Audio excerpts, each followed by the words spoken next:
말씀 찾으셨으면 마태복음 10장 16절에서 23절 교독하겠습니다. 제가 먼저 읽습니다. 보라, 내가 너희를 보냄이 양을 이리 가운데로 보낸 것 같도다. 그러므로 너희는 뱀같이 지혜롭고 비둘기같이 순결하라. 사람들을 삼가라. 그들이 너희를 공회에 넘겨주겠고 그들의 뼈다귀에서 채찍질하리라. 또 너희가 나로 말미암아 총독들과 임금들 앞에 끌려가리니 이는 그들과 이방인들에게 증거가 되게 하려 하심이라. 너희를 넘겨줄 때에 어떻게 또는 무엇을 말할까 염려하시나이다. 그때 너희에게 할 말을 주시리니 말하는 이는 너희가 아니라 너희 속에서 말씀하시는 이 곧 너희 아버지의 성령이시니라.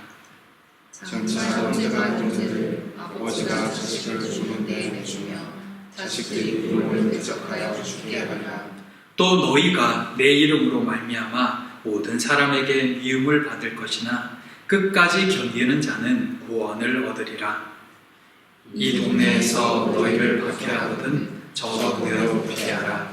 내가 진실로 너희에게 이르노니 이스라엘의 모든 동네를 다 다니지 못하여서 인자가 오리라. 아멘. 반갑습니다. 모두 한 주 잘 지내셨나요? 네. 어느덧 수학의 계절이 다가왔습니다. 이제는 휴가도 거의 다 끝나고 또 새롭게 시작하는 때가 되었는데 다들 어떤 계획들을 가지고 계신지요? 좋은 결실을 맺는 이 계절이 되었으면 합니다. 주께서 사랑하신 모든 가정들마다 감사가 넘치는 이 계절이 될 수 있도록 복 주시기를 진심으로 소망합니다. 모두에게 기쁨 가득한 시기가 되기를 축복합니다. 오늘 말씀은 예수님께서 제자들을 파송하시며 하신 말씀의 뒷부분입니다.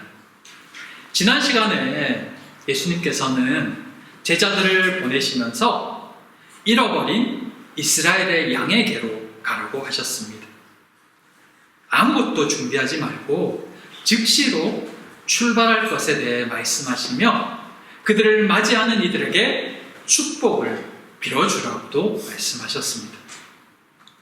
그들의 길은 철저하게 하나님만을 의지한 채 사역의 길을 떠나게 되는 것입니다. 본문은 그 사역을 하는 동안 사람들이 어떻게 반응할 것인가 그것에 대한 이야기입니다. 근데 우리가 본문을 읽었지만 그렇게 긍정적인 반응은 없는 듯 보여집니다. 예수님은 이 제자들을 보내시는 것이 양을 이리 가운데로 보낸 것 같다고 말씀하시죠.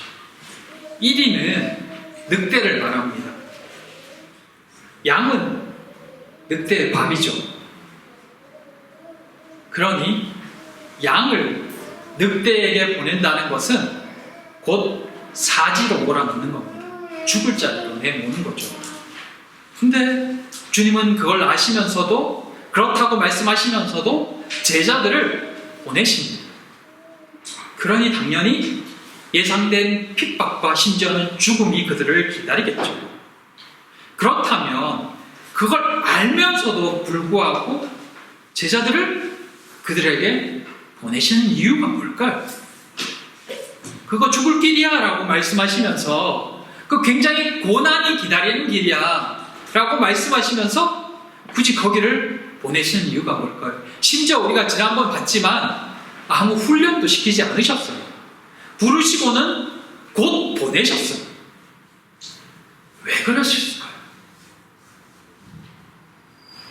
잃어버린 양을 위해서였습니다. 그들이 복음 전파를 위해 만나게 될 세상과 사람들은 마치 늑대처럼 그들에게 해를 끼치는 경우가 종종 있을 겁니다. 거부하고 심지어 위협하며 그들의 길을 막아설 것입니다. 그러기에 그 길은 쉽지 않은 길이며 죽음을 각오해야 되는 길입니다. 하지만 그곳으로 그들에게로 가지 않으면 잃어버린 양을 찾을 수가 없습니다. 만날 수가 없습니다. 가만히 앉아 있어서는 아무 일도 일어나지 않기 때문입니다. 그래서 그들에게 가라고 하시는 것입니다. 예수님은 그들에게로 가는 제자들에게 기억해야 될 것 한 가지를 알려주십니다. 뱀같이 지혜롭고 비둘기같이 순결하라. 뱀 하면 어떤 생각이 들죠? 안 좋죠? 저도 싫습니다.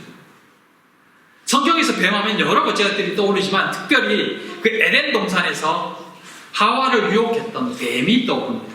성경은 그 뱀에 대해서 이렇게 이야기합니다. 뱀은 여호와 하나님이 지으신 들짐승 중에 가장 간교하니라. 근데 이 간교하다라는 이 표현이 히브리어로 그 아룸입니다. 아룸.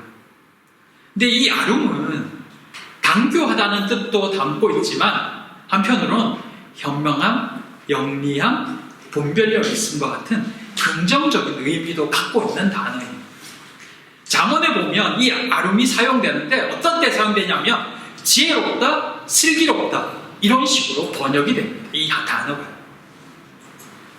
뱀은 하나님이 주신 지혜로 인간을 타락시키는 도구로 강교하게 사용했지만 제자들은 하나님이 주신 이 지혜를 현명하고 분별력 있게 사용하라는 뜻입니다.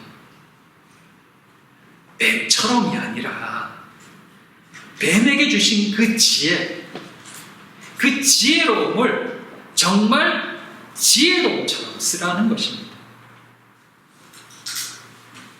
일이라는 표현처럼 세상은 어떻게든 믿는 자를 좌절시키고 포기하게 만들려고 할 것입니다. 그 속에서 믿음을 지키기 위해서 이 지혜가 필요하다는 것입니다. 그런 이야기 있죠. 양의 탈을 쓴 늑대라고요. 그저 동화에 나오는 이야기이기도 하지만 실제로 세상이 그렇게 자신을 양으로 위장하고 우리에게 다가올 때가 있습니다. 그리스도인들이 가장 잘 넘어가는 말이 뭐죠? 이 한마디 하면 훅 하고 넘어갑니다. 하나님, 신앙, 교회 이야기입니다. 회개에 대한 이야기입니다. 그거면 다 용서되고 이해되고 심지어 같은 편을 먹습니다. 근데 이 세상이 얼마나 교묘한지, 마귀가 얼마나 강교한지 이 탈을 쓰고 양을 유혹합니다. 마치 자신도 그리스도인인 양 같은 편을 먹자고 다가오는 것입니다. 선거철만 되면 정치꾼들이 교회로 절로 뛰어다니죠. 자신들이 남이 아니라고 말합니다. 그 유혹에 넘어가서 많은 이들이 그들이 하자는 대로 이리저리 휘둘리곤 합니다. 지혜는 분별력입니다. 무조건 믿어주는 것이, 무조건 용서해주는 것이 선이 아닙니다. 우리를 속이고자 다가오는 이들도 많기 때문입니다. 그것을 분별하는 지혜가 필요합니다. 또한 신앙은 결코 단순 무식하지 않습니다. 때리면 무조건 맞아야지가 아닙니다. 위험이 다가올 때 신앙의 힘으로 이겨내야지. 역시 늘 옳은 것은 아닙니다. 물론 다 틀린 것도 아니지만 위험은 지혜롭게 피해가야 합니다. 피할 길이 있으면 피해야죠. 죽을 걸 알면서도 가는 것은 예수님께서 그 길로 우리를 이끄실 때뿐입니다. 그 외에 피하라고 말씀합니다.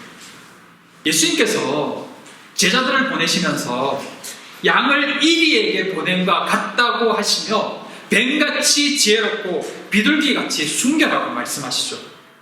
그 말씀은 복음을 전할 때도 피할 수 있는 위험을 굳이 막 부딪히고 문제를 일으키게 될 만한 일은 피할 수 있으면 피해서 하라는 것입니다. 그게 지혜라는 것입니다. 23절에도 이 동네에서 너희를 박해하거든 저 동네로 피하라고 말씀하시잖아요. 굳이 다 맞지 않아도 된다는 것입니다. 그러면 언제 피하고 언제 부딪혀야 할까요? 그것에 1차적 기준을 주는 것이 바로 순결함입니다. 순결하다는 것은 썩기지 않는, 손상되지 않는 이라는 의미입니다. 즉, 불이나 악의가 내포되지 않은 순수하고 죄악에 오염되지 않은 상태를 말합니다. 지혜가 간교함으로 넘어가는 것을 이 순결함이 지켜줍니다. 비둘기가 그 순결함의 상징이 된 것에 대해서는 사실 여러 가지 이야기들이 있지만 정확한 이유는 알 수가 없습니다. 다만 그 노아의 방주에서 비둘기가 이 땅에 물에 빠졌음을 알려주는 메신저 역할을 했을 만큼 충성스러웠고, 여호와께 제사 드리는 짐승 중에 가난한 이들의 제물로 사용된 것이 비둘기였습니다. 여호와께 제사 드릴 만큼, 제물로 드릴 만큼 인정받는 짐승이 바로 이 비둘기였다는 것입니다. 이런 여러 의미들 때문인지 유대인들 사이에서도 이미 비둘기는 순결함의 상징이었던 것으로 이 유대인의 그 미드라시에 보면 기록되어져 있습니다. 예수님은 그들이 알고 있는 그 내용으로 말씀해 주신 거죠. 지혜와 순결함은 당시 제자들에게, 그리고 이 땅을 살아가는 그리스도인들에게 정말 필요한 덕목입니다. 순결함이 빠진 지혜는 간교함이 되기 쉽고, 지혜가 빠진 순결함은 단순함을 넘어 어리석음으로 발전합니다. 그래서 지혜와 순결은 그리스도인에게 꼭 필요한 것입니다. 지혜는 상황을 분별하고 피할 기회를 주고, 순결은 그 지혜에 분명한 기준을 제시해 줍니다. 신앙의 양심과 하나님 앞에서 이것이 옳은가 그른가를 이 순결함이 가르쳐 준다는 것입니다. 그걸 기준으로 지혜롭게 행동하는 것입니다. 이 신앙의 순결함으로 기준을 삼고 지혜롭게 대처하는 자가 그리스도인이라는 것입니다. 그러나 사실 이 또한 말처럼 쉬운 것은 아닙니다. 헷갈릴 때가 있죠. 우리는 그 지혜라는 이름으로 타협하고 교묘하게 장난치는 이들도 많이 봐왔고, 신앙이라는 이름으로 나라를 구하겠다고, 대통령을 구하겠다고 길에 앉아있는 사람들도 많이 봤습니다. 또 어떤 이는 이 신앙이라는 이름을 무기로 협박하며 무조건적인 복종을 요구하는 자들도 알고 있습니다. 어떻게 해야 이 순결함과 지혜가 조화를 이룰 수 있도록 할 수 있을까요? 그 조화를 이루게 하시는 분이 바로 성령 하나님이십니다. 성령께서 지혜가 간교함이 되지 않도록 신앙의 순수함을 일깨워 주시며 신앙의 순수함을 지킬 수 있도록 힘을 주시는 것입니다. 그리고 순수함에 지혜를 활용할 수 있도록 깨달음도 주시는 것입니다. 그게 성령이 하시는 역할입니다. 그래서 우리는 이 땅을 살면서 더욱 주님을 의지해야 하며 성령님의 인도하심을 구해야 합니다. 성령께서 내게 바른 지혜를 주시고 믿음 안에 굳건히 설 수 있도록 도와달라고 구해야 되는 것입니다. 우리를 혼란스럽게 만들며 때로는 순수함을 이용해서, 때로는 지혜라는 명분 아래 세상과 타협하게 만드는 시도들이 계속해서 우리에게 다가오기 때문입니다. 사랑하는 성도 여러분, 2000년 전이나 지금이나 하나님 없는 세상은 여전히 사단이 득세하는 곳입니다.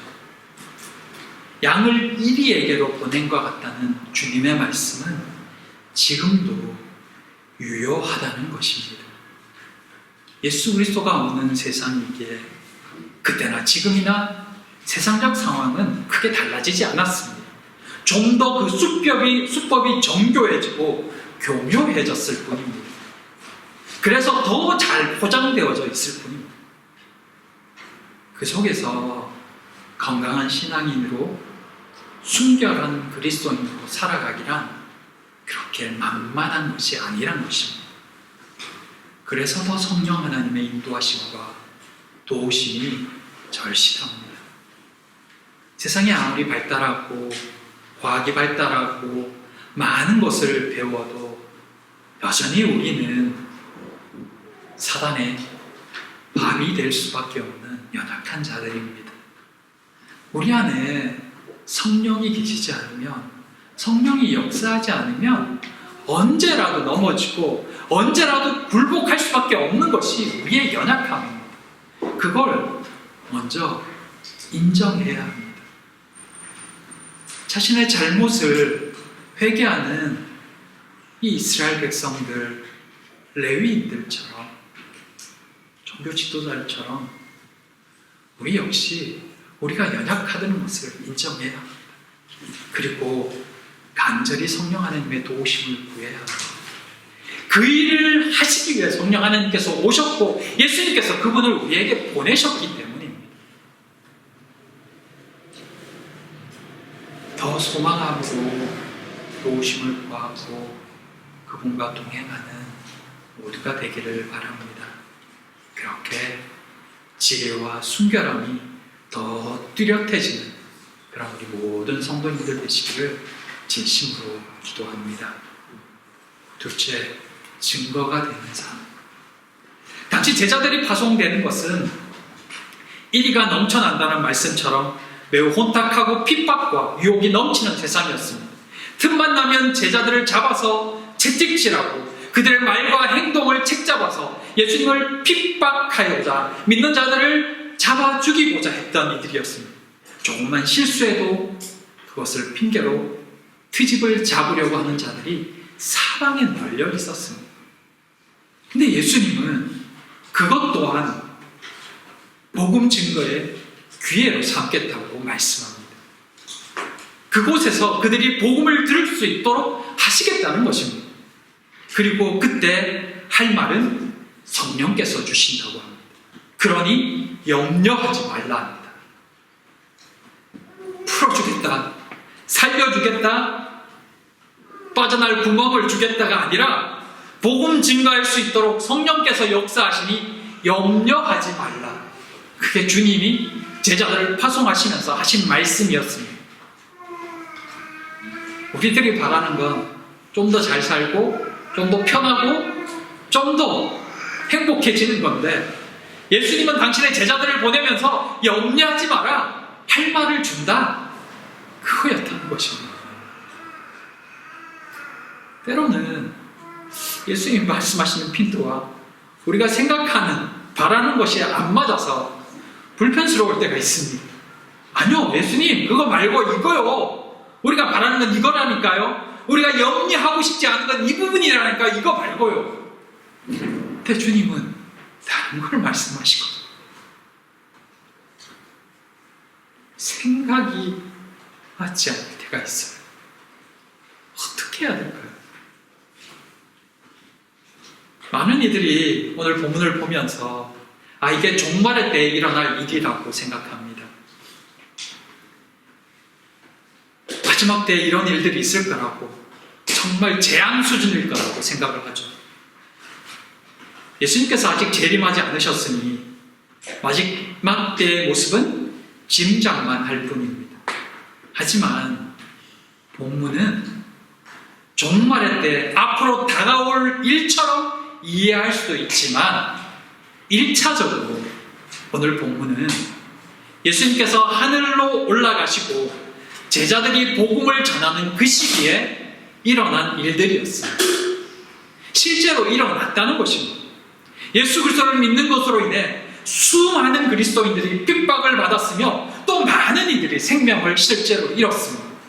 그때는 정말 목숨을 걸고 신앙생활을 해야 되던 시대였습니다. 우리가 잘 아는 네로의 핍박이나 유대인들의 방해와 지속적인 협박, 그리고 믿지 않는 이들로부터의 모욕까지 어느 것 하나 쉽지 않은 시대였다는 것입니다. 예수님께서는 제자들이 복음을 전하러 다닐 때 이런 일들이 일어날 것을 미리 말씀해 주신 것입니다. 그리고 실제로 이런 핍박들이 있었습니다.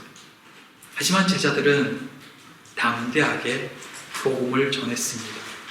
그리고 약속하신 말씀처럼 그들의 할 말은 성령께서 주셨습니다. 그들은 잡혀가 있는 그 현장에서도 복음을 전했으며 많은 이들이 그들의 모습을 통해 예수 그리스도를 믿는 이들의 담대함과 그 증거에 두려워하게 됐고 그중 얼마는 실제로 복음을 받아들이기도 했습니다. 이 제자들에게 주님의 말씀은 실제로 이 말씀이 무슨 의미인지를 깨달은 이후로 위로가 되기도 했습니다. 왜 위로가 되었을까요? 물론 핍박이 그들을 기다린다는 말이 두려움이 될 수도 있었지만 한편으로는 주께서 이미 모든 상황을 알고 계시는구나, 그래서 핍박에 대해서 말씀하셨구나 라는 깨달음도 함께 생겼던 것입니다. 복음을 전할 때 고난이 오고 무시를 당하고 외면당하기도 하지만 그것은 정해진 일어날 모습이었으며 또한 그 끝에는 구원도 있구나, 이게 그 시안이구나 라는 것을 깨달았던 것입니다. 지금은 핍박을 당하지만 복음을 증거할 때 성령께서 말씀을 주므로 담대하게 전하고 이게 평생을 갈 것이지만 언젠가는 끝이 있다는 것, 그 끝에는 주께서 우리를 끝까지 참는 자에게 구원을 주실 것이라는 것, 그것이 그들에게 또 다른 확신으로 다가온다는 것입니다. 지금의 이 상황이 영원히 지속되지는 않을 거라는 것, 그게 그들에게 위로가 되는 것입니다. 사랑하는 성도 여러분, 어떤 이들은 이 말씀을 보면서 우리에게도 이런 종말이 오겠구나 두려워 떨지만 사실 이런 일들은 지금도 세계 곳곳에서 일어나고 있는 일입니다. 내가 앞으로 장차 당할 일이 아니라 이미 일어나고 있는 현상입니다. 복음을 거부하는 그 나라에서, 그 현장에서 실제로 일어나고 있으며 진행 중인 일입니다. 말인즉 마지막 때에 우리가 이런 핍박을 받겠구나, 예수 믿으면 나중에 이런 일이 일어나겠구나가 아니라 그것을 무조건 두려워할 필요가 없다는 것입니다. 누구나 다 똑같이 이런 일을 당하지는 않습니다. 그것은 복음이 증거되어지는 과정과 그 현상 중에 한 부분일 뿐입니다. 그러니 두려워 떨지 말고 지금 우리가 할 일은, 지금이 마지막 때이기에 지금 우리가 할 일은 복음을 전하는 겁니다. 그리고 복음을 받아들이지 않으면 실망하지 않고 또 다른 동네로 가는 겁니다. 그게 지금 우리의 할 일입니다. 그렇게 전하면 됩니다.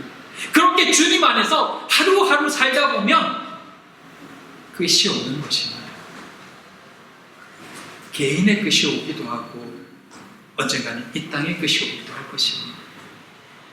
그러니 미리 짐작해서 종말이 되면 이런 일이 일어날 거야 라며 두려워 떨 필요가 없다는 것입니다. 복음이 증거되어지는 일 가운데 여러 현상 중 하나가 지금도 일어나고 있는 것이고 또 발생 중이고 우리는 그 가운데 살고 있기 때문에 더 이상의 큰 핍박과 두려움을 걱정하지 않아도 된다는 것입니다. 내가 진실로 너희에게 이르노니 이스라엘의 모든 동네를 다 다니지 못하여서 인자가 오리라. 이 말씀은 종말의 말씀처럼 보기도 하지만 실제로는 이스라엘의 멸망에 대한 이야기이기도 합니다. 사도들이 이스라엘 전역의 복음을 다 전하기 전에 이스라엘은 AD 70년 중에 멸망했습니다. 심판이 임했다는 것입니다. 예수께서 오신다는 것은 곧 심판을 의미합니다. 즉, 이스라엘에게 복음을 전할 날이 얼마 남지 않았다는 의미인 것입니다. 그래서 주님은 다른 곳으로 가지 말고 먼저 이스라엘의 잃어버린 양에게로 먼저 가라고 말씀하신 겁니다. 그들이 망할 날이 얼마 남지 않았기에 그 전에 최선을 다해 복음을 전하라고 말씀하셨던 것입니다. 그래서 사마리아로는 이방인으로 가지 말고 잃어버린 이스라엘 양에게로 먼저 가라고 말씀하신 거죠. 사랑하는 성도 여러분, 우리가 복음을 전할 대상 역시 생각보다 그렇게 긴 날이 아닐 수도 있습니다. 시간이 허락할 때, 아직 기회가 있을 때 생명을 전해야 합니다. 그리스도인이 걷는 길은 분명 꽃길이 아닙니다. 우리가 기대하고 바라는 그 편한 삶은 어쩌면 그리스도인의 삶은 아닐지 모릅니다. 예수께서 우리에게 원하시는 삶이 아닐 수도 있습니다. 그러나 그리스도께서 함께 하시는 삶은 분명히 영광된 삶입니다. 주께서 주시는 세상과 다른 기쁨과 감사가 있는 삶은 분명합니다. 그러기에 그 길로 가라 하시는 것입니다. 자신들을 핍박하는 자들 앞에서 염려하지 말라, 성령이 말씀하시리라고 말씀하셨을 때, 그리고 제자들이 그 현장에 섰을 때 그들은 염려하지 않았습니다. 왜냐하면 성령께서 말씀하시니까요. 그리고 그들은 성령께서 말씀하실 때 성령이 주시는 기쁨과 만족이 있었습니다. 그래서 염려하지 않았고 두려워하지 않을 수 있었습니다. 그건 또 다른 기쁨이요, 또 다른 감사인 것입니다. 그래서 그들은 그 길을 끝까지 갈 수 있었던 것입니다. 그것이 지금 우리가 바라는 것은 아닐지라도 또 다른 만족이 있다는 것입니다. 그걸 그 길을 걸을 때 알게 될 것이다 라고 말씀하는 겁니다. 그래서 염려하지 않아도 된다고 말씀하는 겁니다. 걱정하지 말라고 하시는 겁니다. 사랑하는 성도 여러분, 그 길을 함께 잘 걷는 우리가 되었으면 좋겠습니다. 그래서 주께서 주시는 감사가 무엇인지, 영광이 무엇인지 경험할 수 있기를 소망합니다. 그렇게 주님 앞에 서가는 우리 모든 성도님들 되시기를 진심으로 소망하고 기도합니다. 기도하겠습니다. 우리 함께 같이 기도하겠습니다.